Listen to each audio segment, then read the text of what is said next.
ગમે ત્યારે પણ આપણે જોયું છે કે છેલ્લા 30 વર્ષમાં આ ભ્રષ્ટાચારી ભારતીય જનતા પાર્ટીનું કુશાસન છે. અનેક ખેડૂતોએ આત્મહત્યા કરી છે, યુવાનોએ આત્મહત્યા કરી છે, મહિલાઓ હોય, પશુપાલકો હોય, રત્ન કલાકારો હોય.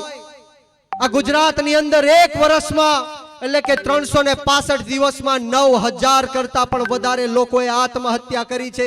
આ ગુજરાતની અંદર એક વર્ષમાં એટલે કે 365 દિવસમાં 900 કરતા પણ વધારે નિર્દોષ લોકોના ખૂન થયા છે.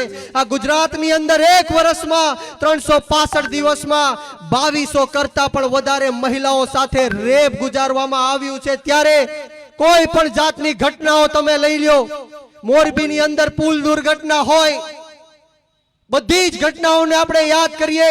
તખ્તશિલા સુરતની અંદર અગ્નિકાંડ હોય, ટીઆરપી ગેમ ઝોનનું અગ્નિકાંડ હોય, બધી જ પુલની દુર્ઘટનાઓ આ ભ્રષ્ટાચારી ભારતીય જનતા પાર્ટીના પાપે અને એમના કારણે આજે નિર્દોષ ગુજરાતીઓના જીવ જાય છે. ત્યારે અમે સૌ તમારી આત્મા જગાડવા માટે આવ્યા છીએ અને જ્યારે જ્યારે પણ વિપક્ષના નેતાઓ એમની સામે અવાજ ઉઠાવીએ છીએ, સાચું બોલીએ છીએ, એમનો વિરોધ કરીએ છીએ, ત્યારે ત્યારે આ ભ્રષ્ટાચારી ભારતીય જનતા પાર્ટી અમને આતંકવાદી કહે છે, પાકિસ્તાની કહે છે, બાંગ્લાદેશી કહે છે.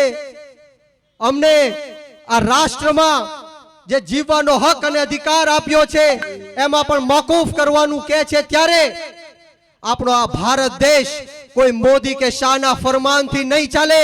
આપણો ભારત દેશ ડોક્ટર બાબા સાહેબ ભીમરાવ આંબેડકરના સંવિધાનથી ચાલશે. યાદ રાખજો.